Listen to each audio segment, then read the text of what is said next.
بسم الله الرحمن الرحيم نحمده ونصلي ونسلم على رسوله الكريم وآله وصحبه الكرام أجمعين ومن تبعهم بإحسان إلى يوم الدين.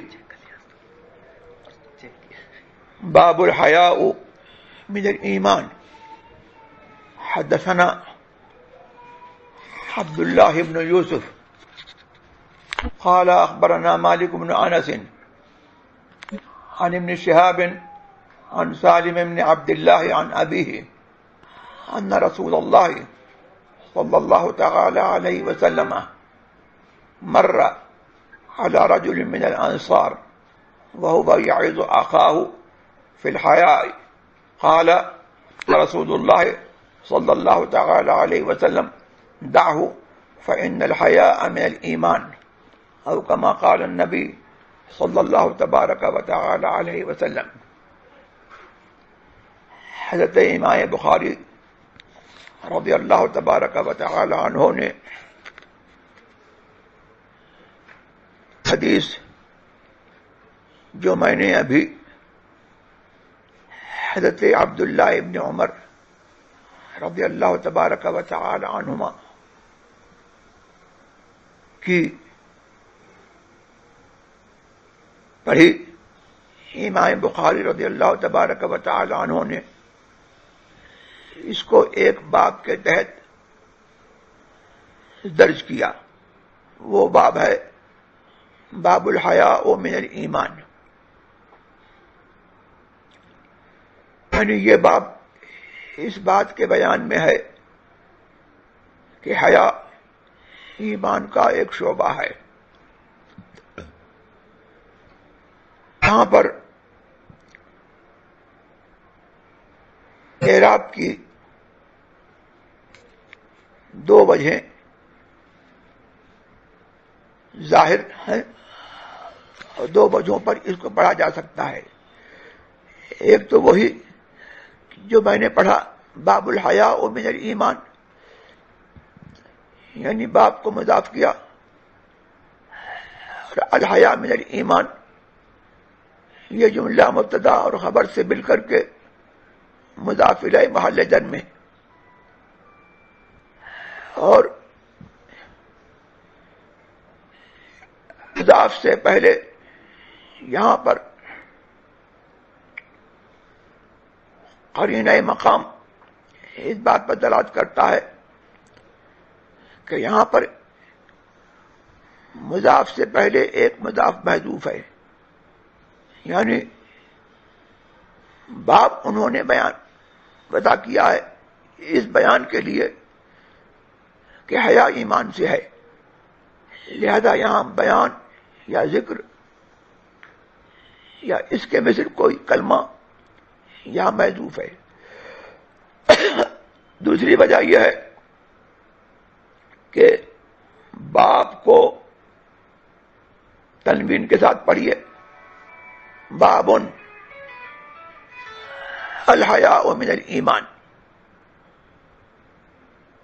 اور دونوں تقدیر پر باب خبر ہے جس کی مبتدا محذوف ہے. یعنی ھذا باب، یہ ایک باب ہے جس میں یہ بیان کیا جائے گا کہ حیا ایمان کے قبیل سے ہے. اب ہماری تقریر سے خود یہ ظاہر ہو گیا کہ یہاں پر دو جملے اسمیہ ہیں. ایک بابن مبتدا محذوف کے ساتھ یہ خبر ہو کر کے ایک جملہ اسمیہ، اور دوسرا جملہ الحیاء من الایمان، اور ان دونوں جملہ اسمیہ کے درمیان ایک رابط ہے جو ان دونوں کو ایک دوسرے سے جوڑتا ہے. وہ رابط وہ ہے جس کو ہم نے ترجمے میں بیان کر دیا کہ یہ باب وہ ہے جس میں یہ بیان کیا جائے گا. تو اس سے ہمارے ترجمے سے خود ظاہر ہوا کہ یہاں پر ایک رابط محذوف ہے اور وہ ہے فی ہے. اور یہ فی ہے جار مجرور حرف مستقل، یہ صفت ہے محل رفع میں باب ان کی، ہر باب موصوف ہے. اب یہاں پر امام بخاری رضی اللہ تبارک و تعالی عنہ نے اپنی عادت کے مطابق یہ باب ذکر کیا کہ الحیاء من الایمان، اور ان کی عادت یہ ہے کہ حدیث ذکر کرتے ہیں اور حدیث میں کوئی جز اور حدیث کا کوئی کلمہ یا جملہ اس کو لے کر کے اب ترجمۃ الباب کے تحت لاتے ہیں اور اسی کو عنوان باب قرار دیتے ہیں. چنانچہ حدیث میں تھا فإن الحیاء من الایمان، امام بخاری نے اس جملے کو لے کر کے یہاں باب وضع کیا، باب الحیاء من الایمان. مکرم پانی باب کی حدیث سے مطابقت، یا یوں کہیے کہ حدیث کے لیے جو باب باندھا گیا ہے تو حدیث کی ترجمۃ الباب سے مطابقت جو ہے ظاہر ہو گئی.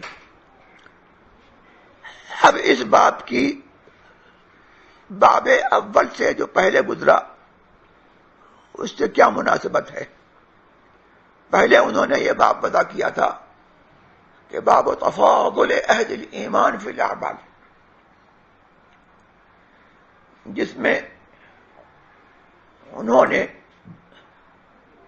وہ حدیث ذکر کی جو صاف اہل ایمان کے اعمال میں تفاضل پر اور ان کے مرتبوں میں کمی اور بیشی پر دلالت کر رہی تھی.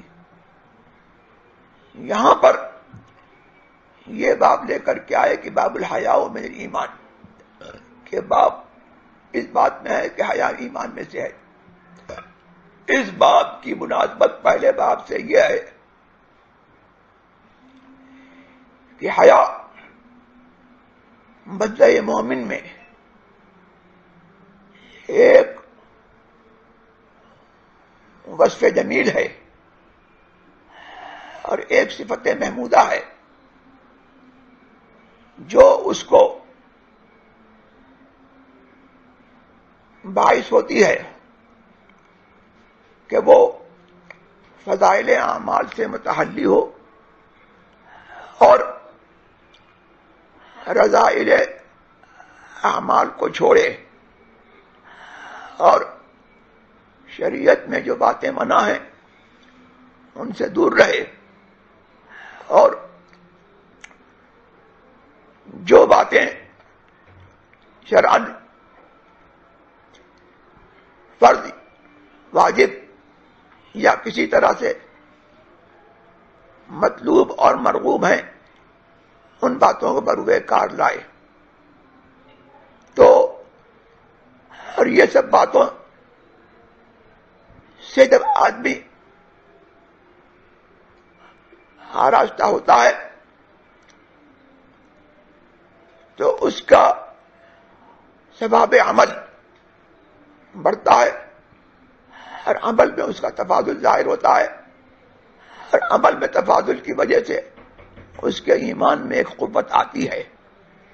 اس پر باعث جو ہے، اس کا سبب جو ہے وہ حیا ہے.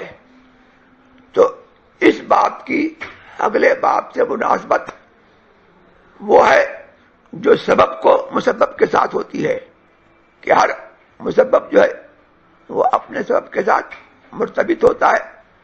لہذا اس ارتباط کی وجہ سے اور سبب اور مسبب میں جو رابطہ ہے، اس کی وجہ سے یہاں پر یہ باب امام بخاری رضی اللہ تبارک عنہ نے وضع کیا. جیسے حیا آدمی کو مناہی شرع سے روکتی ہے اور اس کے لیے اس حجاب بنتی ہے، ویسے ہی آدمی کا ایمان جو ہے وہ تقاضا کرتا ہے کہ آدمی منکرات کو چھوڑے. لہذا حیا جو ہے وہ ایمان سے ہے، ایمان کا ایک شعبہ ہے، اور حیا جو ہے آدمی کے ایمان سے ناشی ہوتی ہے. لہذا الحیاء من الایمان میں ہماری اس تقریر سے جو ہے یہ پتہ لگا کہ من یہاں پر جو ہے تبعیض کے لیے بھی ہے کہ حیا جو ہے ایمان کے شعبے سے اور ایمان کے اطراف میں سے ایک عظیم شعبہ ہے، اور من ابتدا کے لیے بھی ہو سکتا ہے، یعنی آدمی کی حیا جو ہے وہ اس کے ایمان سے پیدا ہوتی ہے، اس کے ایمان سے ناشی ہوتی ہے. لہذا ہم یہ کہہ سکتے ہیں کہ حیا کے بھی مراتب ہیں. ایک حیا کا مرتبہ وہ ہے کہ جس سے جو ہے آدمی کا ایمان کامل ہوتا ہے، جیسے فضائل اعمال سے آدمی کا ایمان کامل ہوتا ہے. اور ایک حیا کا مرتبہ وہ ہے جو کہ ایمان ہی کے قبیل سے ہے، اور وہ ایمان کے ساتھ منفک ہے، اس سے جدا نہیں ہو سکتا. وہ یہ ہے کہ آدمی اگر شعبۃ اعمال سے، فضائل اعمال سے متحلی نہیں ہے اور وہ اعمال سے آراستہ نہیں ہے، لیکن اس کی حیا جو ہے یہ اس سے متقاضی ہے کہ کم سے کم وہ منکرات کو برا جانے. یہ منکرات کو برا جاننا جو ہے یہ عین ایمان ہے، اور اس کے بغیر جو ہے ایمان ہو ہی نہیں سکتا. لہذا حیا کا ادنا مرتبہ وہ ہے جو عین ایمان ہے، اور اس کے جو اس کے اوپر مراتب ہیں وہ مکملات ایمان سے ہیں. چلیے سند کا پہلے ترجمہ کرتا ہوں. فرماتے ہیں امام بخاری کہ ہم سے حدیث بیان کی عبداللہ ابن یوسف نے. یہاں پر تحدیث ہے کہ حدثنا کا فرمایا. آگے کہتے ہیں اخبرنا مالک بن انس، انہوں نے کہا کہ مجھے خبر دی مالک بن انس نے. اب بعد میں عنعنہ ہے. مالک ابن انس کہتے ہیں، روایت کرتے ہیں ابن شہاب محمد ابن مسلم ابن شہاب زہری سے. وہ روایت کرتے ہیں سالم، حضرت سالم عبداللہ ابن عمر کے بیٹے سالم سے، اور وہ روایت کرتے ہیں اپنے باپ عبداللہ ابن عمر سے. فرماتے ہیں مر رسول اللہ صلی اللہ تعالی علیہ وسلم، رسول اللہ صلی اللہ تعالی علیہ وسلم کا گزر انصار میں سے ایک شخص کے پاس سے ہوا جو اپنے بھائی کو حیا کے معاملے میں واز کر رہے تھے، نصیحت کر رہے تھے. تو حضور نے فرمایا، رسول اللہ صلی اللہ علیہ وسلم نے فرمایا کہ اس کو چھوڑ دو، اس کو چھوڑ دو کہ یہ حیا کرے، اس لیے کہ حیا ایمان سے ہے. اب یہاں حدیث میں کلمات وارد ہوئے ان کی شرح کی طرف متوجہ ہوتا ہوں. مر رسول اللہ، مرہ فعل ماضی ہے، باب نظر ینظر سے آتا ہے، مرہ یمر، اور اس کا مصدر مرور ہے، اور دوسرا مصدر اس کا مصدر میمی ممر ہے.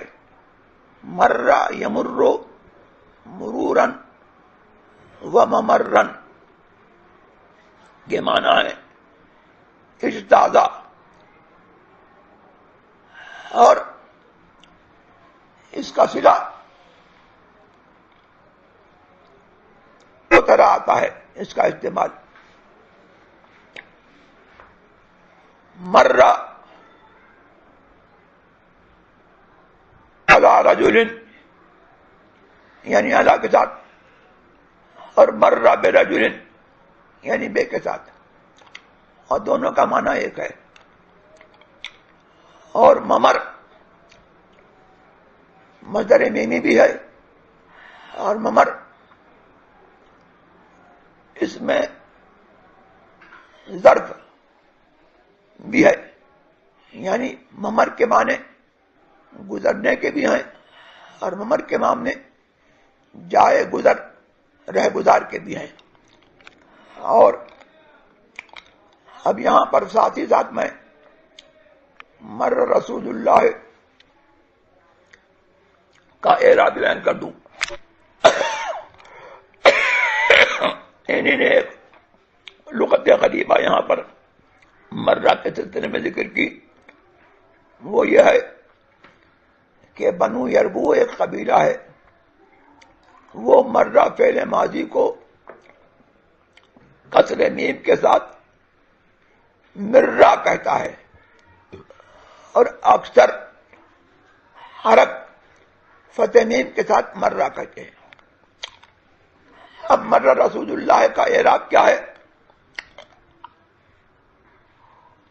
مرہ فعل ماضی ہے، اور رسول اللہ مضاف مضاف الیہ کے ساتھ میں اس کا فاعل، اور اعلی رجل جار مجرور متعلق ہے مرہ کے ساتھ، اور من الانصار یہ محل جر میں صفت ہے رجل کی، اور جملہ یہ جملہ فعلیہ محل رفع میں خبر ہے انا کی. انا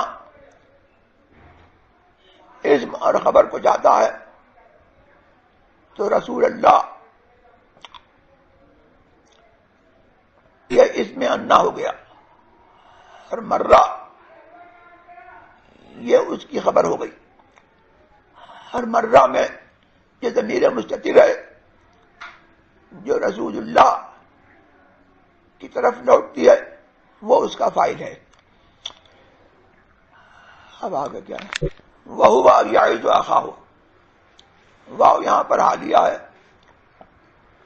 اور ہوا میں ضمیر مبتدا ہے محل رفع میں، یہ رجل کی طرف لوٹ رہی ہے. اور یعظ اخاہ یہ فعل اور مفعول کے ساتھ یہ خبر ہے ہوا مبتدا کی، اور مبتدا اپنے خبر سے مل کر کے جملہ حالیہ محل نظم میں یہ حال ہے رجل کا. اور واعظ کے مختلف معنی ہیں، نصیحت دینا، سنانا، ڈرانا، اور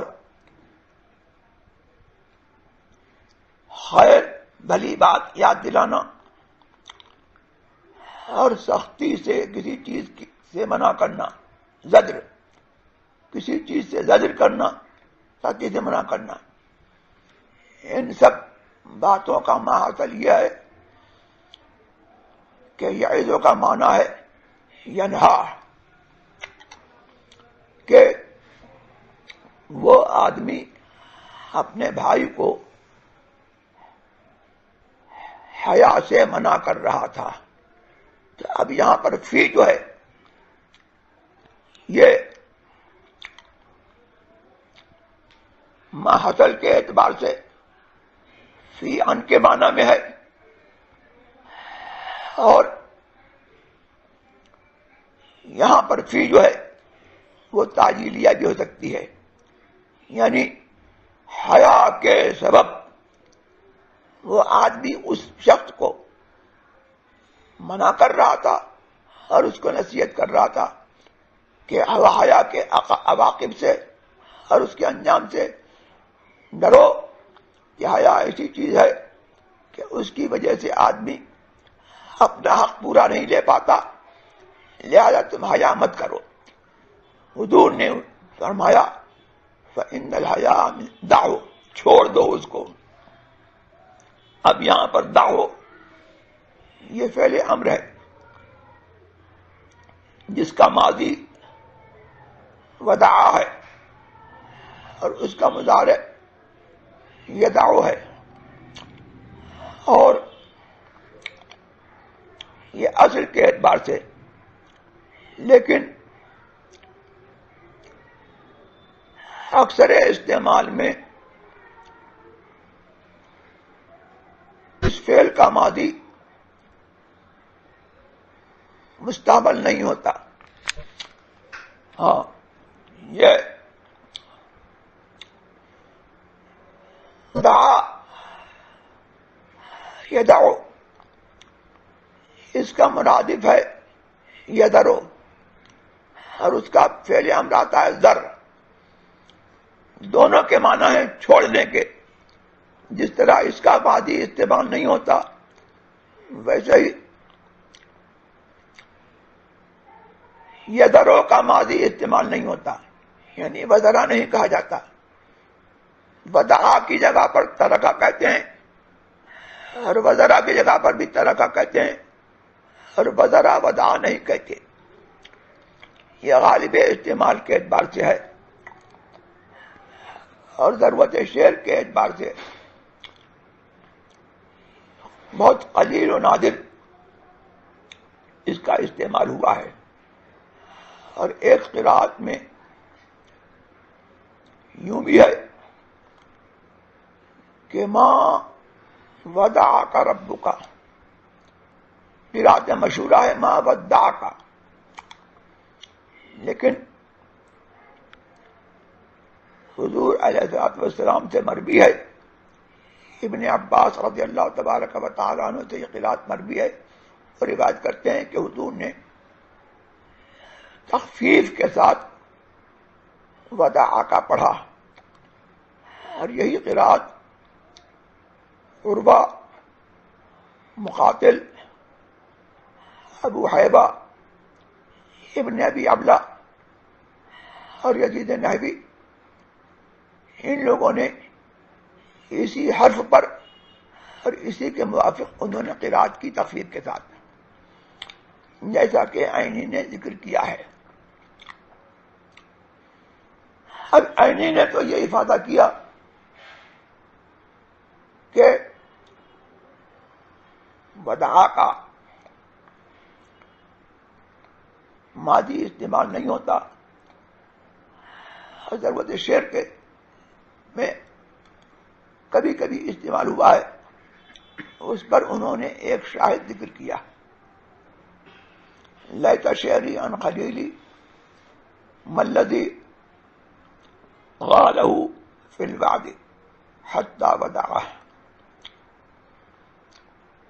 مجھے یہ شعر یوں یاد ہے کہ لیت شعری عن خلیلی ملذی غالہ فی الحب حتی ودعہ. جو بھی ہو، یہاں پر شاعر نے ودعا فعل ماضی استعمال کیا ہے، یہ ضرورت شعر کی بنا پر ہے. ترجمہ اس شعر کا یہ ہے کہ کاش میں یہ سمجھتا کہ میرے دوست کو کس چیز نے نقصان پہنچایا، محبت میں یا ایفاء عہد میں، کہ اس نے اس کو چھوڑ دیا. اور جس طرح سے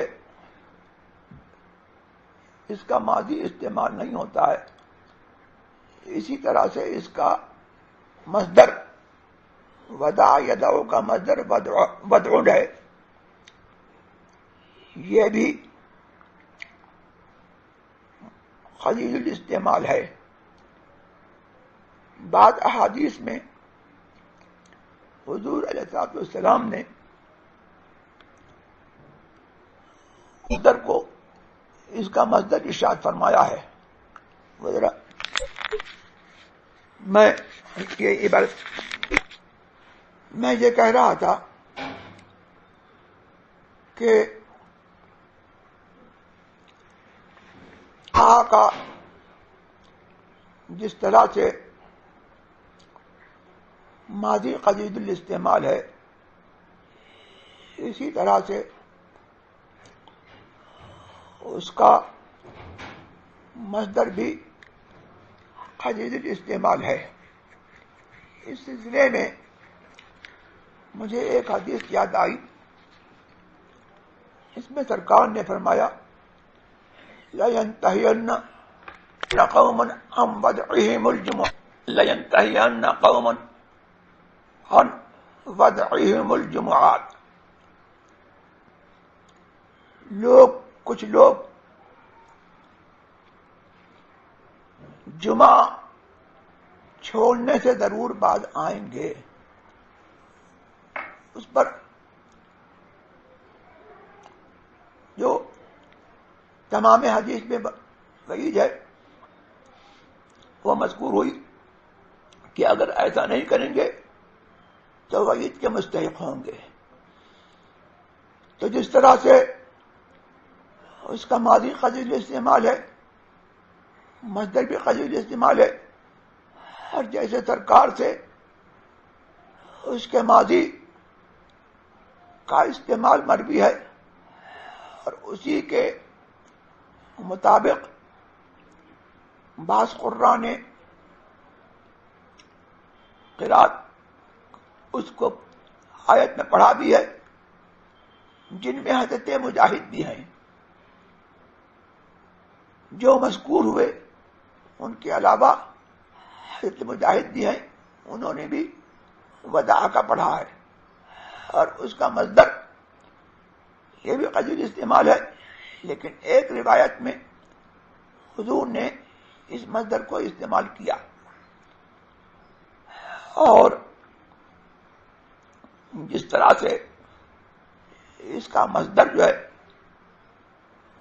وہ قلیل استعمال ہے، ایسے ہی اس کا اسم فاعل یعنی ودعا کا اسم فاعل وادع ہونا چاہیے، لیکن یہ اس کا استعمال نہیں ہوتا.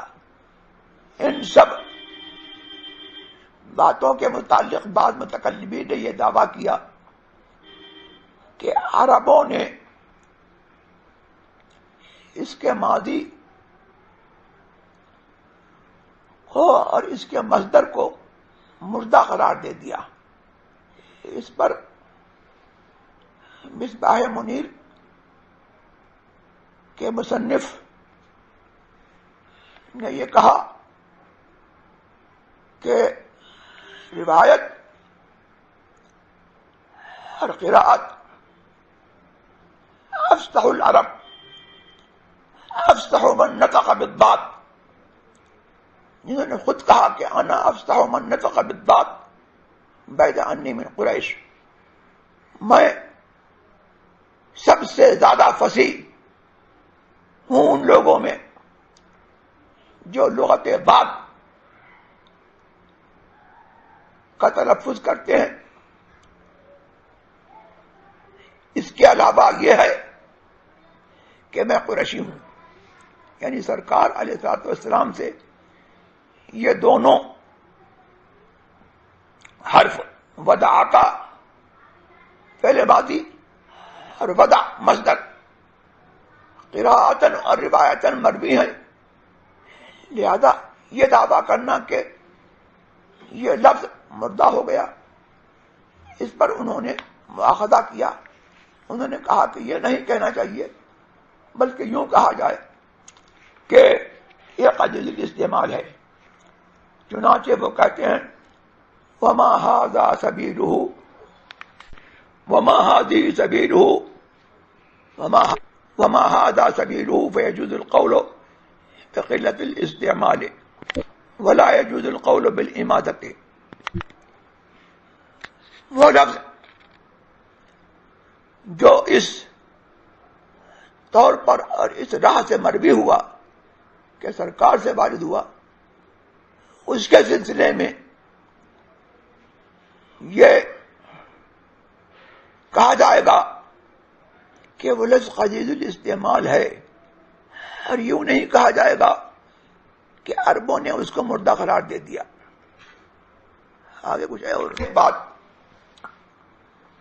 امام ان کا نام کیا ہے؟ امام احمد ابن محمد ابن علی الفیومی صاحب مصباح منیر نے یہ افادہ فرمائی کہ دعا فعل ماضی اس کا مضارع اصل میں میں یہ کہہ رہا تھا کہ امام احمد ابن محمد ابن علی الفیومی صاحب مصباح منیر نے یہ بات افادہ کی کہ یہ یدعو اصل میں باب ضربہ یضربو سے ہے، یعنی یدعو. پھر اس میں تخفیفاً عربوں نے فتح دال کے ساتھ اس کا استعمال شروع کیا، تو اصل میں یہ تھا یودعو، تعلیل ہو کر کے جیسے جو تعلیل یعیدو اور یعیدو میں ہے اسی تعلیل کے تحت یہ یودعو ہوا. پھر دال کے کسرے کو فتح سے بدل دیا گیا اور یدعو کہا گیا. مجھے اس سلسلے میں خلجان تھا کہ یودعو فتح دال کے ساتھ کیوں پڑھا جاتا ہے. الحمدللہ مصباح المنیر کی مراجعات سے یہ خلجان دور ہوا. اب کیا ہے؟ اب یہاں پر امام احمد صاحب مصباح منیر یہ بتا رہے ہیں کہ اصل میں یہ دال جو تھی وہ مکسور تھی، اس کو فتح سے کیوں بدلا گیا؟ تو کہتے ہیں لبکان حرف الحلق، چونکہ اس کے بعد عین کلمہ لام کلمے کی جگہ پر عین واقع ہے، اور وہ عین جو ہے وہ حرف حلقی ہے، اور حرف حلقی جو ہے اس بات کا متقاضی ہے کہ اس سے پہلے جو لفظ ہو وہ مفتوح ہو، اس لیے یدعو کے بجائے یدعو پڑھا گیا. چلیے ہو گیا. اب یہاں تک اعراب کے ساتھ بات بیان ہو گئے. اب کچھ باتیں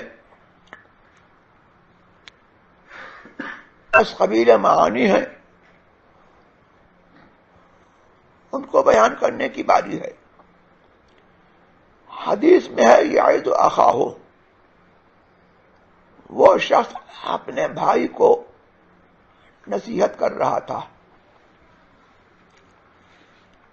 اب یہ کلمہ یہاں پر اخاہ معنی مجازی مراد ہے یا حقیقی مراد ہے؟ یہ فن معانی سے یہ بحث تعلق رکھتی ہے. یہاں دونوں احتمال ہے کہ معنی مجازی بھی مراد ہو اور معنی مجازی کے لیے قرینہ چاہیے.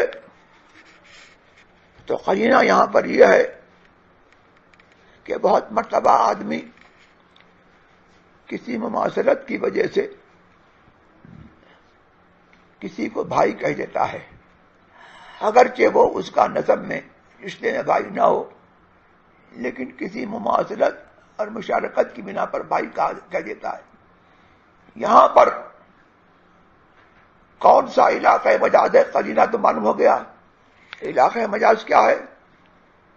علاقہ مجاز مماثلت اور مشارکت ہے کہ چونکہ وہ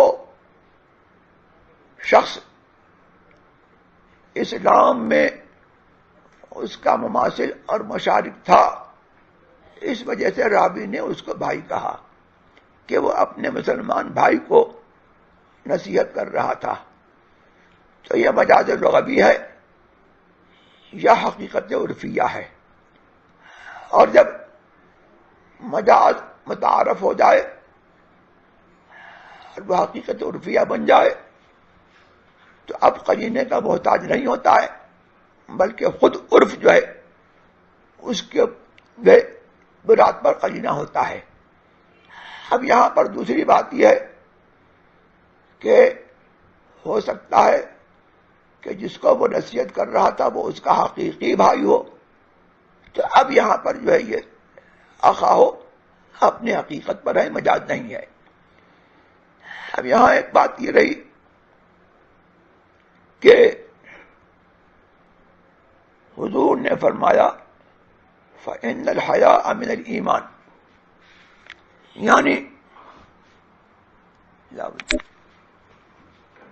جملہ اسمیہ کو مؤکد کیا ان حرف تاکید سے. اور ان حرف تاکید کا استعمال اس وقت ہوتا ہے جب سامنے والا منکر ہو یا شک کر رہا ہو. تو اب اس کا استعمال یہاں پر کس طور پر ہے؟ تیسرے میں 4 احتمالات ہیں کہ حضور سرور عالم صلی اللہ تبارک و تعالی علیہ وسلم نے فرمایا ان عند الحیاء من الایمان، تو یہاں پر یہ خطاب اور یہ جملہ اور یہ تاکید اسی اصل حقیقت پر اور اصل استعمال پر یہ تاکید نکلی، یعنی دفع شک کے لیے اور رد انکار کے لیے. یہ اس صورت میں جبکہ وہ شخص حیا کے معنی میں شک کر رہا ہو یا حیا کے سلسلے میں اس کے ایمان کے قبیل سے ہونے کا وہ منکر ہو. اب یہاں پر اعتراض یہ پڑتا ہے کہ جب حیا ایمان سے ہے تو اس سلسلے میں جو شک کرے گا یا جو اس کا انکار کرے گا وہ مسلمان کیسے ہوگا؟ جواب اس کا یہ ہے کہ یہ زمانہ حضور سرور عالم صلی اللہ تبارک و تعالی علیہ وسلم کا زمانہ تھا، اور اس وقت حضور علیہ الصلوۃ والسلام پر احکام حسب ضرورت لوگوں کی ضرورت کے مطابق نازل ہو رہے تھے. وہ احکام کا تقرر اور ان کا پھیلاؤ اور انتشار کہ خاص و عام کو بالکل معلوم ہوں اور ان کے اذہان میں اور قلوب میں بالکل ایسے جم جائیں جیسے آج دین کے مکمل ہونے کے بعد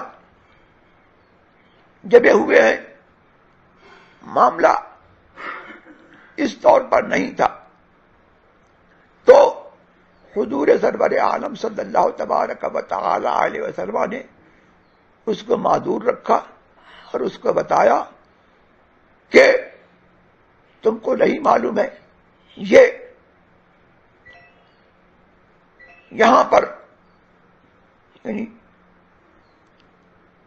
ایک اس جملے کے ساتھ جو دلالت ہے کلام کی، یہ حضور کے الفاظ نہیں ہیں. گویا کہ حضور یہ فرما رہے ہیں کہ تو نہیں جانتا ہے کہ حیا ایمان کے قبیل سے ہے اور تو اس میں شک کر رہا ہے. خبردار اس میں شک مت کرنا، یہ حیا جو ہے ایمان کے قبیل سے ہے. تو اس کا حاصل وہی ہے جو دوسری وجہ بتائی امام عینی نے کہ وہ شخص اس کا ظاہر جو ہے دلالت کر رہا تھا کہ گویا کہ وہ شک کر رہا ہے، وہ منکر ہے. لہذا اگرچہ حقیقتاً شک نہ کر رہا ہو، منکر نہ ہو، لیکن ظاہر حال کے اعتبار سے اس کو بمنزلہ شاک اور بمنزلہ منکر قرار دیا گیا اور پھر اس سے جو ہے تاکیداً یہ فرمایا گیا. تیسری بات یہ ہے کہ بسا اوقات ایسا ہوتا ہے اور یہ بلغاء اور فصحاء کی عادت ہے کہ سلطانہ کسی اور کو ہوتا ہے اور بلغاء اور فصحاء کی عادت نہیں ہے. ہمارے محاورات میں بھی یہ ہے کہ سنانا ہمیں کسی اور کو ہوتا ہے لیکن مخاطب ہم کسی کو ایک شخص کو کرتے ہیں. اور غلط یہ نہیں ہوتی ہے کہ اس کو سنانا ہے، وہ تو جانتا ہی ہے، بلکہ اس کے ذریعے سے جو ہے جو دوسرے حاضرین ہیں یا دوسرے لوگ ہیں یا جو حاضر نہیں ہیں ان کو بھی خبر پہنچ جائے کہ حیا جو ہے اس کا منزلہ اور اس کا مرتبہ یہ ہے کہ وہ ایمان میں سے اور اس میں کوئی شک کی گنجائش نہیں. چوتھی بات یہ ہے کہ یہ تو اصل کے اعتبار سے ہے کہ ان کی وجہ یا اس کا استعمال وہ رد شک کے لیے اور رد انکار کے لیے ہے، لیکن بسا اوقات یہ اصل وضع اور اصل استعمال کے خلاف جو ہے مجرد تاکید کے لیے بھی آتا ہے. اور اس کی مثالیں جو ہیں خود تنزیل عزیز میں جو ہے ہیں، جیسے کہ فرشتوں نے کہا حضور اللہ تبارک تعالیٰ سے سبحانک لا علم لنا الا ما علمتنا انک انت العلیم الحکیم، تجھے باقی ہے ہمیں کوئی علم نہیں، یا یہ کہ ہمیں بالکل علم نہیں مگر یہ کہ تم ہم کو بتائے تو ہمیں علم ہو. انک انت العلیم الحکیم، بے شک تو ہی علم والا ہے، حکمت والا ہے. تو وہاں پر جو مخاطب ہے وہاں پر نہ شک کی گنجائش ہے نہ انکار کی گنجائش ہے. تو یہ کلمہ جو ہے صرف مجرد تاکید کے لیے بھی، اور تاکید کی اللہ کو ضرورت نہیں ہے بلکہ اپنے اعتقاد کی تاکید کے لیے فرشتوں نے جو ہے یہ کلمہ استعمال کیا. چلیے ایمان میں یہ فعل جو ہے تعلیم دیا ہے کہ ان کو چھوڑ دو اس لیے کہ حیا ایمان میں سے ہے. یہاں پر حیا کے مختلف بعض کے جو مختلف معنی میں نے بیان کیے تھے ذرا ان میں غور کیجیے کہ بعض کے معنی میں یہ ہے کہ نصیحت دینا، النصح والتذکیر، نصیحت دینا، یاد دلانا، التخویف والانذار، ڈرانا، ڈر سنانا. اور التذکیر بالخیر، خیر کو یاد دلانا. اور تیمی نے یہ کہا کہ الزجر، واعظ کے معنی زجر کے ہیں. یہاں پر ان سب معانی کے پر غور کرنے سے پتہ لگتا ہے کہ یہ آپس میں متقارب ہیں. زجر، تخویف، انذار، تذکیر، سب معنی آپس میں متقارب ہیں. اور ان سب کے ساتھ جو زاجر ہوگا، جو کسی کو واعظ کرے گا، جو کسی کو نصیحت کرے گا، یا جو کسی کو کچھ یاد دلائے گا یا ڈر سنائے گا، تو اس سب معانی میں معنی عتاب وہ لگا بندھا ہوا ہے، اور اس سے عام حالات میں منفق نہیں ہوتا. لہذا اگر یعظو کی ترکیب تفسیر یعاتبو سے کر دی جائے تو قطع نظر اس کے کہ یعظو کا معنی لغت میں یعاتبو بتایا گیا یا نہیں بتایا گیا، لیکن یہ قرین قیاس ہے، اس میں کوئی استبعاد نہیں. اسی لیے امام ابن حجر رضی اللہ تبارک و تعالی عنہ نے یہاں پر یوں فرمایا، جس کو عینی نے نقل کیا کہ الاولا ان نشرح یعظ بما جاء عن المصنف فی الادب من طریق عبد العزیز بن سلمہ عن ابن شہاب ولفظه يعاتب اخاه في الحیاء. یعنی امام ابن حجر کہتے ہیں کہ اولا ہمیں یہ ہے اور مناسب یہ ہے کہ ہم یعظو کے معانی لغت سے بیان کرنے کے بجائے جو مصنف نے ادب مفرد میں جو روایت کی ہے، اسی روایت کو ہم بطور شرح یعظو کی شرح کے طور پر ہم اس کو لے کر کے آئیں اور اس لفظ سے ہم اس لفظ کی یعظو کی شرح کریں. وہ لفظ یہ ہے کہ امام بخاری نے عبد العزیز ابن سلمہ سے انہوں نے روایت کیا ابن شہاب سے، اور آگے سند وہی ہے کہ ابن شہاب نے روایت کیا سالم سے، سالم نے روایت کیا عبداللہ ابن عمر سے، اور اس میں یعظو کے بجائے یہ ہے کہ یعاتب اخاہ، حضور کا گزر ہوا انصاری مرد کے پاس سے، وہ اپنے بھائی کو پر حیا کے معاملے میں عتاب کر رہے تھے. تو اب اس کو اگر ہم یعاتبو کو یعظو کی شرح سمجھ لیں تو اس میں کوئی بودھ نہیں ہے. اگرچہ امام عینی نے یہاں پر یہ بحث چھیڑی کہ یعظو کا معنی یہ نصح و تذکیر کے ہیں، اور معاتبات کے معنی وعظ اور غصے کے ہیں، لیکن یہاں پر اس میں کوئی بودھ نہیں ہے.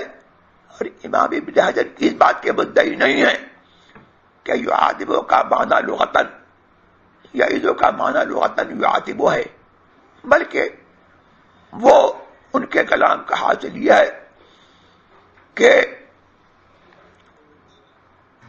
یہاں پر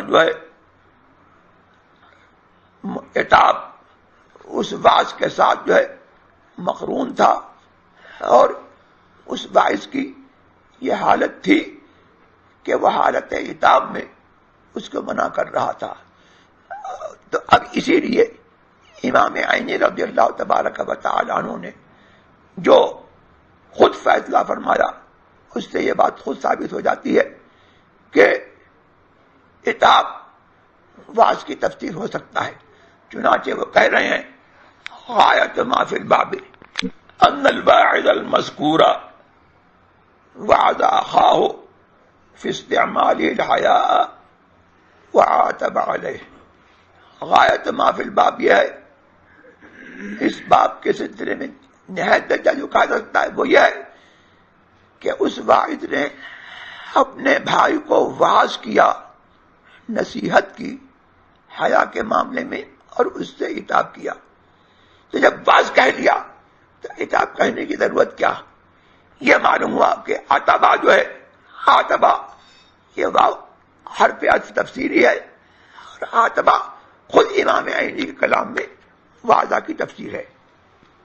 اب یہاں پر تک تو میں نے معانی اور لغات اور اعراب کا استعفا کر لیا۔ یہ اب یہاں پر امام عینی نے جو عبارت ذکر کی میں پوری پڑھ دوں کہ غایت ما فی الباب ان الواعظ المذکور وعظ اخاہ فی الحیاء وعاتب علیہ، ان الواعظ المذکور وعظ اخاہ فی استعماله الحیاء وعاتب علیہ، والرابع حکا فی احدى روایتہ بلفظ الوعظ وفی الاخرى بلفظ المعاتبہ۔ یعنی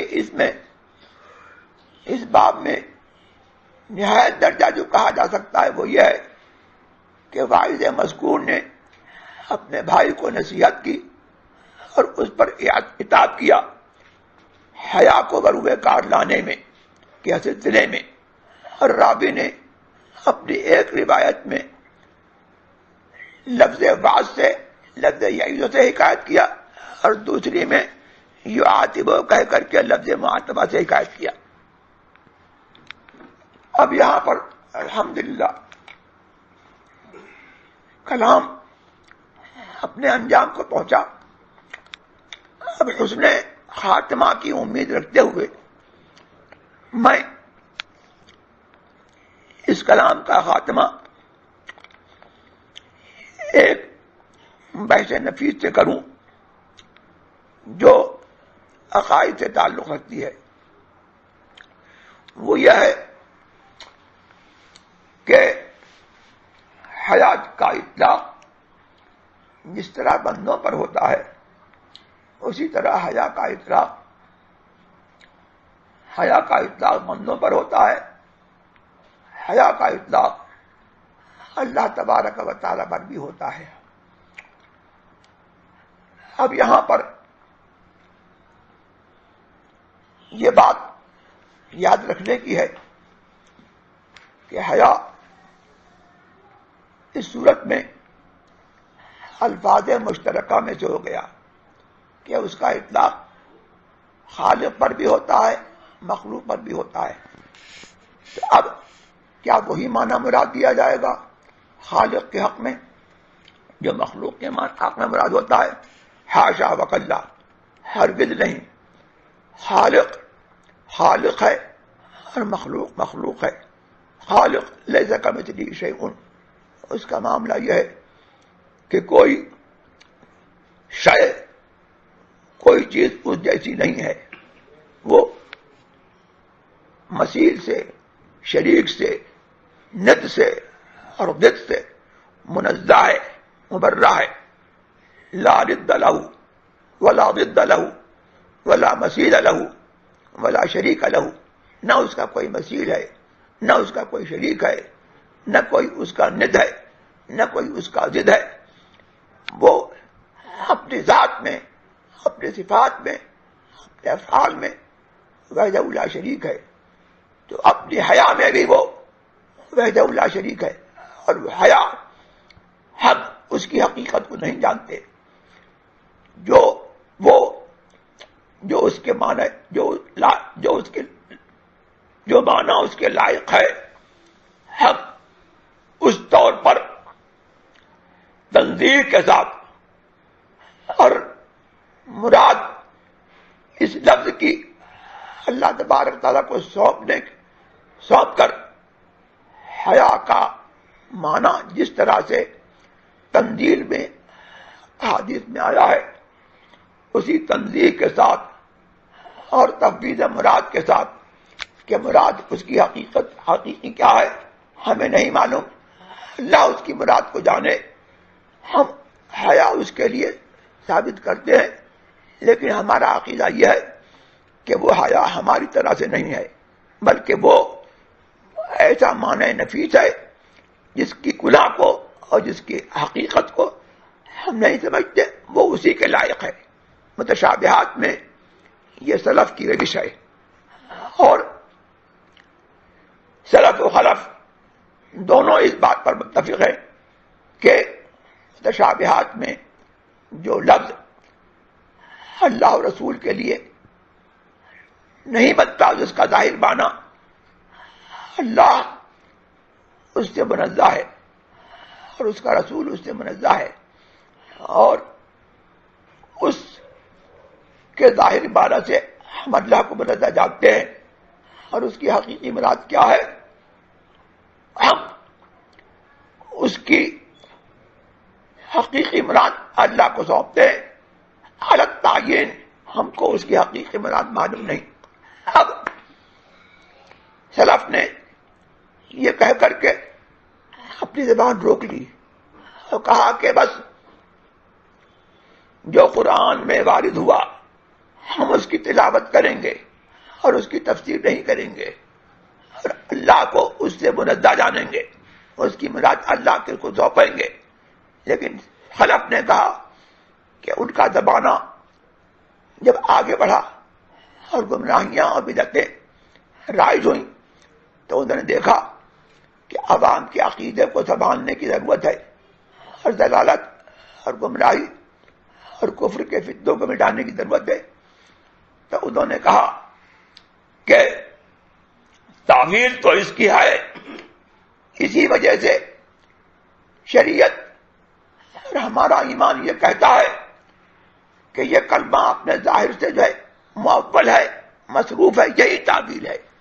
اب اس تعبیر کو سلف نے جو ہے احتیاطاً جو ہے ظاہر نہیں کیا، کیونکہ ان کا زمانہ جو ہے وہ زمانے رسالت سے قریب تھا، لوگوں کے اذہان اور ان کے دل جو ہے وہ صاف اور مجلہ آئینہ تھے، ان کے ایمان پر، ان کے عقیدے پر کوئی خوف نہیں تھا، لہذا انہوں نے بہت کم تعبیر کی۔ خلف نے جو ہے ضرورت کے پیش نظر جو ہے اب تعبیر کا راستہ جو ہے انہوں نے جو ہے وہ کھولا، اور انہوں نے کہا کہ ہم اس کی مناسب تعبیر کریں گے۔ عوام اگر محض تفویض پر، سلف کے طریقے پر اگر مطمئن نہ ہو، اور ان کا ذہن جو ہے ان کے عقائد بچانے کے لیے جو ہے ضرورت دائی ہو کہ ان کا ذہن ایک معنی مناسب کی طرف پھیرا جائے، تو اب وہی کیا جائے گا۔ لہذا خلف نے جو ہے طریقہ تعبیر کو اختیار کیا، اور انہوں نے جو ہے متشابہات میں تعبیر سائغ مقبول جو قریب اور محاورات عرب کے لائق ہو، اس تعبیر کو انہوں نے جائز رکھا، وہ بھی حسب ضرورت، جبکہ ضرورت دائی ہو۔ اب یہاں پر ہم یہ دیکھتے ہیں کہ حیا کا مخلوق کے معنی میں جو حیا مخلوق کے حق میں جو حیا استعمال ہوتی ہے، اس کے معنی ہے تغیر کے اور انکسار کے، کہ آدمی کو برائی کے وقت یا برائی کرتے وقت جو ایک تغیر لائق ہوتا ہے اس کو حیا سے تعبیر کرتے ہیں، تو اللہ اس تغیر سے منزہ ہے، لہذا اللہ کے حق میں یہ معنی مراد نہیں ہے۔ تو کیا معنی مراد ہے؟ اس کا لازم مراد ہے کہ جب آدمی کسی چیز کو برا سمجھتا ہے تو چھوڑ دیتا ہے، تو یہاں پر بھی جو ہے اس کا لازم معنی اللہ کے حق میں ترک مراد ہے۔ پھر بولا کیوں گیا یہاں پر یہ؟ جب اللہ اس سے منزہ ہے تو کہتے ہیں کہ یہ اس کا اطلاق جو ہے وہ بطور مشاکلت ہے، یعنی مشرکین نے کہا کہ اللہ حیا نہیں کرتا، ایسی چھوٹی چھوٹی باتوں کو ذکر کرنے سے، تو اللہ نے فرمایا ان اللہ لا یستحی ان یضرب مثلا ما بعوضۃ فما فوقها، اللہ تبارک و تعالی حیا نہیں فرماتا اس بات سے کہ مثال سمجھانے کے لیے ایک ایسی مثال بیان کرے مچھر کی ہو یا اس سے بڑھ کر کے کوئی مثال ہو. تو یہ اس کا سبب نزول یہ ہے. تو اب اس پر مفسرین یہ کہتے ہیں کہ یہاں پر ارباب معانی کے طور پر جو ہے یہ اس قبیل مشاکلت ہے، یعنی حیا کا اطلاق جو ہے بطور مشاکلت فرمایا. اور مشاکلت کے معنی یہ ہے کہ جو لفظ جس حیات کا جتنے حروف اور ان حروف سے جو حیات بنی جس لفظ اس لفظ کی اسی حیات کا لفظ جو ہے جب مخاطب بولے تو متکلم وہی لفظ بول دے، لیکن لفظ جو ہے شکل میں ملتا جلتا ہو لیکن معنی دوسرا ہوگا. تو یہاں پر جو ہے انہوں نے غفار نے لفظ حیا بولا، اللہ تبارک و تعالیٰ نے بطور مشاکلت وہی لفظ فرمایا، لیکن معنی جو ہے یہاں پر جو ہے الگ ہے اور ان کے مراد میں الگ ہے. یعنی اللہ فرماتا ہے کہ اللہ تبارک و تعالی حیا نہیں فرماتا، یعنی اس حیا سے وہ منزہ ہے جو تم کو لاحق ہوتی ہے. ہاں اللہ حیا نہیں فرماتا، یعنی اللہ تبارک و تعالی کوئی مثال سمجھانے کے لیے جو ہے کوئی مثال نہیں چھوڑتا. تو حیا کا معنی یہاں پر ترک ہے. تو یہ بتا رہے مشاکلت ہے. اس کی نظیر جو ہے خود قرآن کریم میں ایک اور یہ ہے کہ جزاء سیئات سیئات مثلھا. قرآن نے فرمایا کہ اگر تمہارے ساتھ کوئی برائی کرے تو اس کا بدلہ دو، جیسا وہ برائی کرے ویسا ہی اس کا بدلہ ہو. اب کہا کہ برائی کا بدلہ برائی ہے، تو برائی جو ابتداءً ظلم اور تعدی وہ تو برا ہے، لیکن اس کا بدلہ یہ برا ہے. تو اس میں لازم بھی آئے گا معاذ اللہ کہ اللہ نے برائی کا حکم دیا. مطلب یہاں پر یہ ہے کہ یہ سیئات جو ہے یہ صورت میں مشاکلت کے اعتبار سے اس کو سیئات کہا گیا، ورنہ حقیقتاً یہ برائی نہیں ہے. اسی لیے جو ہے اس کو جو ہے مثلھا کہہ کر کے جو ہے اس مشاکلت کو اور مؤکد کیا کہ یہ بدلہ جو ہے اسی ظلم اور تعدی کے مثل صورت میں ہو کہ اگر اس نے ایک چپڑ تمہیں مارا تو تم اس کو ایک ہی مارو، یہ نہیں کہ 2 مارو 3 مارو. اب یہاں پر یہ ہے کہ یہاں تو قرآن کریم میں حیا کا اطلاق ہوا منفی طور پر کہ اللہ حیا نہیں فرماتا، لیکن حدیث پاک میں جو ہے کہ حضور نے فرمایا، اللہ نے فرمایا فَيَسْتَحْيِي مِنْكُمْ، اے صحابہ حضور تم سے حیا فرماتے تھے، واللہ لا یستحیی من الحق، اور اللہ تعالیٰ حق سے حیا نہیں فرماتا. تو یہ تو قرآن کریم میں منفی طور پر حیا کا ذکر ہوا، یعنی حیا کی نفی کی گئی. اب یہاں پر جو ہے یہ صاف ہے کہ اللہ تبارک تعالیٰ سے حیا بمانا اس مانا کر جو مخلوق کے ساتھ ہے وہ اس سے منفی ہے، اور حیا اس کے لیے جو صفت کمال ہے وہ اس کے لیے ثابت ہے. لہذا قرآن نے منع فرمایا لیکن حدیث نے اس معنی کو ثابت کیا. قرآن حدیث میں یہ کہ ان اللہ حیی کریم یستحیی اذا رفع العبد یدیہ العبد یدیہ ان یردہما صفرا حتی یضع فیہما خیرا، کہ اللہ حیی ہے، حیا والا ہے، کریم کرم والا ہے. وہ حیا فرماتا ہے جب بندہ اس کی طرف اس کی بارگاہ میں اپنے ہاتھ اٹھاتا ہے کہ وہ ان کو خالی کرے، یہاں تک کہ اللہ تبارک و تعالی اس کے ہاتھوں میں کچھ خیر رکھتا ہے. الحمدللہ یہاں سے حدیث کے پورے معانی بیان ہو گئے، اور اللہ تبارک و تعالیٰ کے حق میں جو ہے کون سی حیا جو ہے وہ ثابت ہے، حیا کس معنی کر ثابت ہے اور کس معنی کر اس سے منفی ہے، وہ سب کا سب خوب منور اور مجلہ ہو گیا. حدیث کا بیان پورا ہوا. وصلی اللہ تبارک و تعالی علی خیر خلقہ ونور عرشہ سیدنا و مولانا محمد وعلی وصحبہ بارک وسلم ارحم الراحمین.